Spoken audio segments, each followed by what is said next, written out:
apologies. I somehow made it through the previous video that I recorded, but I have been quite ill lately, and so I don't know how this one's going to go. Hopefully I will not have a coughing fit or something like that and have to start over again, so we'll see.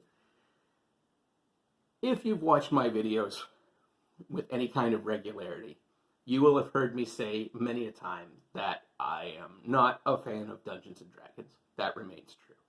I am not a particular fan of the company that owns Dungeons & Dragons, and that has gone back a long time.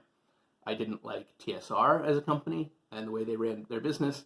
I didn't like Wizards of the Coast as a company and the way they ran their business, and I don't like Hasbro as a company and the way they run their business.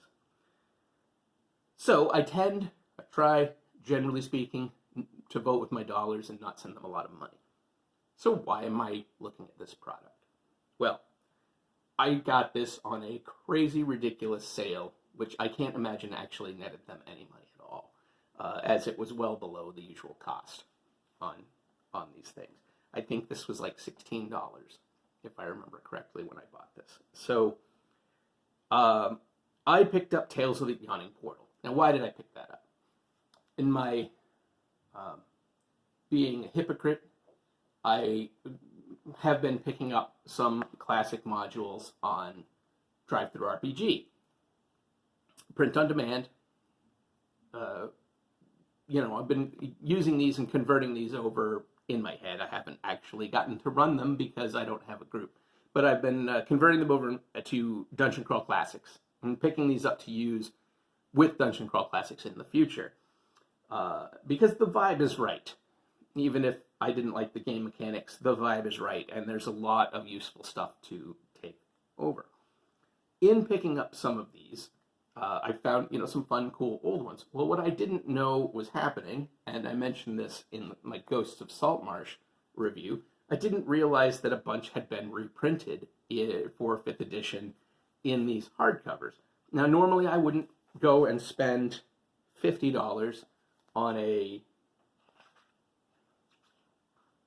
248-page book of adventures. That wouldn't be what I would do, especially not from Wizards of the Coast. But $16 is a totally different story. And what I realized is that with Ghosts of Saltmarsh, which printed 3 modules that I had been thinking about getting in PDF, I'd already gotten 1, so 2 more. That would have been $20+. That alone would have been more than what I spent on it.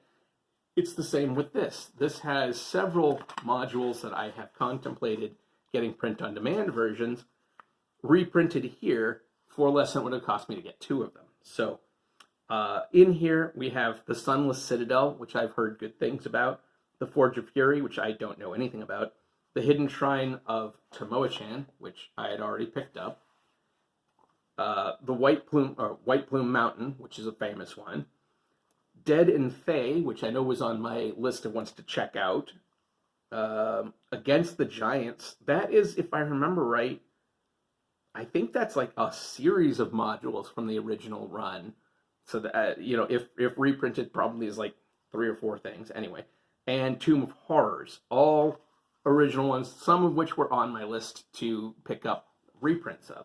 Now, these have all been converted to 5th edition. 5th edition is super easy. I mean, they're all easy to convert over to Dungeon Crawl Classics, but I found 5th edition stuff has been super easy to convert over to Dungeon Crawl Classics. It's a whole other talk. So then this also has, magic items, creatures, maps. I like the art. It's not my style. It's good. It's well done. It's technically, accomplished art. I don't find myself especially moved by or inspired by a lot of contemporary Dungeons & Dragons art as I was with old stuff. And old, not just the old school of like the 70s and early 80s, but, the I don't want to sound like too much of an old person, but the kind of golden years of Elmore, Caldwell, Easley, early Brom, all of that. I really dug a lot of that art. It was what kind of got me into fantasy art early on. Because as a little kid, I always would see, but kind of was a little bit scared by, maybe, or off-put by stuff like Frazetta. And then, of course, later I embraced Frazetta, like no one's business. He's probably if I had to pick a single favorite artist of all time, it would probably be Frazetta. It's either him or Magritte. But the art it's good.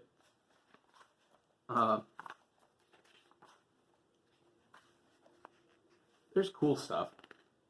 So anyway, these scenarios I've got primarily to plug into a Dungeon Crawl Classics game. Unlike Ghosts of Saltmarsh, I don't see myself running any kind of a campaign that uses these as a through way. These are all scenarios that, if anything, I would run as one-shots or plug them in where appropriate in an otherwise separate campaign. If one of these made sense to fit into a campaign I was already running.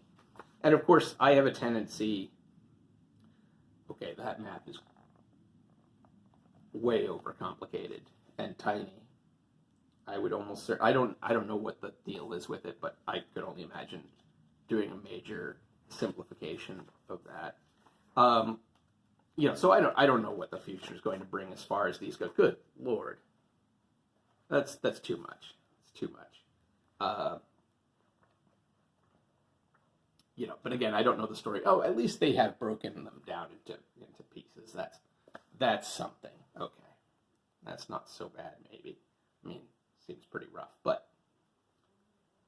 so yeah, Death and Thay is quite large. I think Death and Thay was from, what do they call it? D&D Next. It was while they were working on making 5th edition. I think that's true. Maybe I'm full of crap. I really don't remember. I wasn't paying attention. I still don't pay that much attention. Excuse me.